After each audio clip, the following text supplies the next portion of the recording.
Žiema be šviesos. Trumpas išgyvenimo vadovas. Įsivaizduokite situaciją, šviesos nėra jau 3 savaitės. Sniego valymo technika neišvažiavo, pagalbos tarnybos neatsiliepia, o temperatūra bute sparčiai krenta. Pasaulis, prie kurio buvote įpratę, dingo. Liko tik vėjas, sniegas ir jūsų namų sienos. Tokiu metu baimė jūsų pagrindinis priešas. Panika verčia daryti klaidas, o klaidos šaltyje brangiai kainuoja. Įkvėpkite, iškvėpkite. Žiema be šviesos. Trumpas išgyvenimo vadovas. Kai radiatoriai atšalo, dabar išsiaiškinsime, kaip ištverti iki pavasario, kai pagalbos laukti neverta. Pirmas dalykas, kurį reikia pripažinti, niekas neatskris mėlynus sraigtasparniu. Pristatymo paslaugos neveikia, parduotuvės uždarytos, o jūsų išmanioji naujoji juosta telefone nenaudinga, kai nėra ryšio. Jūsų euro remontas ir gražus panoraminiai langai dabar veikia prieš jūs.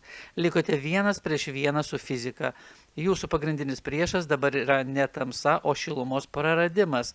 Pamirškite maisto pristatymą ir internetą, junkite galvą, pradedame dirbti. Atminkite, šaltis pats savaime jūsų nežudo, jūs žudo energijos trūkumas. Jūsų organizmas tai biologinis reaktorius, kol į krosnį metamas kuras jūs gyvenate, bet kai temperatūra aplink krenta, šis reaktorius pradeda dirbti maksimaliai, jūsų kūnas tai krosnelė. Jūsų organizmas degina kalorijas, kad šildytų kraują, kai šiluma išeina greičiau, nei jūs ją sukūrėte. Prasideda drebulys, tai variklis dirba maksimaliai. Drebulys tai avarinis režimas, raumenys vibruoja, bandydami išgauti šilumos. Jei pradėjote drebėti, jūs jau pralaimite. Jei kūras baigsis, jūs sušalsite. Užduotis numeris 1 – nustoti šildyti gatvę. Pažiūrėkite į savo langus, net pats brangiausias stiklo paketas dabar praleidžia šaltį. Jūsų namas tiesioginė prasme kraujuoja šiluma per mikroplyšius. Pamirškite estetiką ir dizainą. Mums reikia išgyventi, o ne patekti į žurnalo viršelį. Taisyklė 1. Uždenkite perimetrą, jūsų namas kiauras. Šiluma išeina pro plyšius languose ir po durimis. Užklijuokite rėmus lipne juostą, skudurais, popieriumi. Pakabinkite antklodes ant durų angų. Naudokite viską, senus pledus, dažymo juostą, laikraščius, nesvarbu. Kaip tai atrodo, svarbu, kad nepūstų. Skersvėjis tai mirtis. Naujoko klaida bandyti apšildyti visą 3 kambarių butą vieną žvakę. Tai neįmanoma, mūsų protėviai žiemą uždarydavo paradinius kambarius ir visa šeima gyvendavo prie krosnės. Darykite taip pat. Pasirinkite mažiausią kambarį, pageidautiną tą, kur mažiausiai išorinių sienų. Taisyklė 2. Sumažinkite plotą. Nebandykite sušildyti viso buto. Pasirinkite mažiausią kambarį. Perkelę ten čiužinius, maistą ir vandenį. Gyvensite ten. Pasistatykite to kambario viduje palapinę ar būdelę. Prisišildyti 10 kvadratinių metrų yra lengviau nei 50. Tai jūsų išgyvenimo kapsulė. Žvakės tai romantiška, bet jos sudega per porą valandų. Mums reikia šviesos, kuri degtų ištisas paras. Prisiminkite, kaip gamindavo lempeles. Viskas, ko jums reikia, tai stiklainis ir šiek tiek aliejaus iš virtuvės. Šviesa iš aliejaus.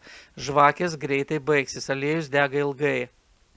Įpilkite į stiklainį bet kokio augalinio aliejaus, net ir nuo kepimo. Padarykite dagtį iš medvilnės gabalo ar binto. Tokia lempa suteikia apie 100 vatų šilumos. Mažame izoliuotame kambaryje tai jau plius porą laipsnių. Suteikia šviesos ir šiek tiek šilumos. Būkite atsargus su ugnimi, gaisrininkų nebus. Įprasta žvakė šildo orą, kuris tuoj pat kyla į lubas. Jūs sėdite apačioje ir šalate. Kad pagautumėte tą šilumą, reikia gaudyklės. Naudokite fiziką. Molis puikiai sugeria infraraudonąją spinduliuotę. Puodo baterija. Žvakė šildo orą, o jis kyla į lubas. Tai resursų švaistimas. Pastatykite virš žvakės apverstą molinį puodą. Po pusvalandžio puodas įkais. Molis sugers karštį ir pradės veikti kaip maža baterija, atiduodama šilumą į šonus. Užteks rankas sušildyti. Jei dujų nėra, o verdančio vandens reikia, skubiai pasigaminkite turbo krosnelę iš šiukšlių. Konstrukcija paprasta kaip Kalašnikovo automatas. 2 skardos indai, šiek tiek smėlio izoliacija ir skylės traukai. Krosnelė iš šiukšlių reikia verdančio vandens, pasidarykite raketinę krosnį. 2 konservų indai, mažas įstatomas indelį. Tarp jų žemė arba smėlis, izoliacija. Ji veikia ant nuolaužų, kartono, kankorėžių, ant visko, kas dega. Dėl traukos kuras sudega beveik visiškai, suteikia stiprų karštį be dūmų. Daugelis mano, kad apsivilko kailinius ir išsigelbėjo. Ne, šildo ne audinys, šildo oras, kuris jame įstrigo. Jūsų užduotis sukurti termosą aplink kūną. Taisyklė 3. Daug sluoksnių. Vienas storo kailinio neužtenka. 3 ploni megztiniai tai gerai. Jūs šildo ne audinys, o oras tarp drabužių sluoksnių. Marškinėliai, liemeniai, megztinis, striukė, kuo daugiau sluoksnių, tuo sunkiau šilumai pabėgti. Kuo daugiau sluoksnių, tuo daugiau oro kišenių. Nesidrovėkite atrodyti kaip kopūstas. O kas jei šiltų drabužių nėra arba jų mažai? Mokykitės iš tų, kurie gyvena gatvėje metų metus. Įprastas laikraštis arba suglamžyti čekį iš prekybos centro tai puikus šiltinimo elementas. Popierius sukuria tūkstančių smulkių oro kišenių. Laikraštis geriau nei megztinis. Neturite šiltų drabužių? Pasinaudokite gatvės patirtimi. Suglamžykite laikraščius, popierių arba plastikinius maišelius. Prisikimiškite jas į drabužius. Taip, šlamėsite kiekviename žingsnėje, bet būsite gyvi. Tai sukurs puikią izoliaciją. Šlama, bet šildo. Betoninės grindys tai ledinis vampyras. Jos išsiurbs iš jūsų visą šilumą per valandą. Net jei esate su žieminė striukė, niekada girdite, niekada nesigulkite ant plikų grindų. Grindys tai ledas. Niekada nemegokite ant plikų grindų. Jos išsiurbs iš jūsų visą šilumą per valandą. Kartonas jūsų geriausias draugas. Mėtykite ant grindų dėžes, kilimus, turistinius kilimėlius, suplėšykite dėžes nuo technikos, primėtykite senų žurnalų, sukurkite sluoksnį tarp savęs ir betono. Kuo storesnis, tuo geriau. Žiemą dietos atšaukiamos. Palikite salotų lapus geresniems laikams. Jūsų krosnelį reikia malkų, kurios dega ilgai ir karštai, o tai riebalai. Maistas tai kuras, jūsų malkos tai riebalai.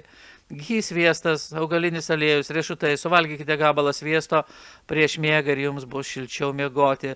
1 gramas aliejaus suteikia 2 daugiau energijos nei cukrus ar duona. Valgykite riešutus, gerkite aliejų.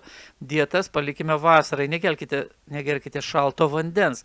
Kad sušildyti stiklinį ledinio vandens skrandį iki jūsų kūno temperatūros, jūsų organizmas išleis brangios energijos. Nevokite iš paties savęs, šildykitės iš vidaus, gerkite tik karštą arbatą, verdantį vandenį. Karštas puodelis rankose tai ne tik gėrimas, tai psichologinis inkaras, tai taupo jūsų jėgas ir pakelia nuotaiką, dabar nelaikas drovėtis. Vienas žmogus tai baterija, kurios galia maždaug 100 vatų. 3 po 1 antklodę tai jau galingas šildytuvas, gyva šiluma. Vienas žmogus išskiria 100 vatų šilumos. 3 po 1 antklodę tai jau 300 vatų. Tai galingiau nei šildytuvas. Miegokite kartu. Puikybė nesušildys, o šeima taip. Prisiglauskite vienas prie kito. Dabar nelaikas drovėtis, dabar laikas išgyventi. Šildytuvas miegmaišis. Pasišildite vandens ant savo krosnelės. Neleiskite jam atvėsti tiesiog taip. Užpilkite verdančio vandens į plastikinius butelius, apvyniokite kojinę ar rankšluošiu ir įmeskite į kojas po antklodę. Įpilkite karšto vandens į plastikinius butelius, apvyniokite juos marškinėliais, kad nenusidegintumėte, įdėkite pas save į miegmaišį arba po antklodę. Vanduo pasižymi didelę šiluminę talpą. Jis atiduos šilumą iki pat ryto. Jie atiduos šilumą visą naktį. Tai jūsų asmeninis akumuliatorius. Bet kokia audra anksčiau ar vėliau baigsis. Jūsų užduotis sulaukti aušros, nenusiminti, nedaryti kvailyšių ir taupyti šilumą. Tai praeis. Audra baigsis, šviesa jungs, jūs išgyvensite, nes pasinaudosite išmonę, o ne tiesiog laukite pagalbos. Jei pabudote šilumoje, jūs nugalėjote, esate gyvas, jūsų pirštai lankstosi, o puodelyje yra verdančio vandens. Vadinasi, jūs susidorojate. O dabar eikite ir patikrinkite, ar nepučia pro langą išgyvenimo grafikos kanalas. Patinka, prenumeruokite, komentuokite, bet jūs supratote. Laikinkite, saugokite save ir būkite pasiruošę.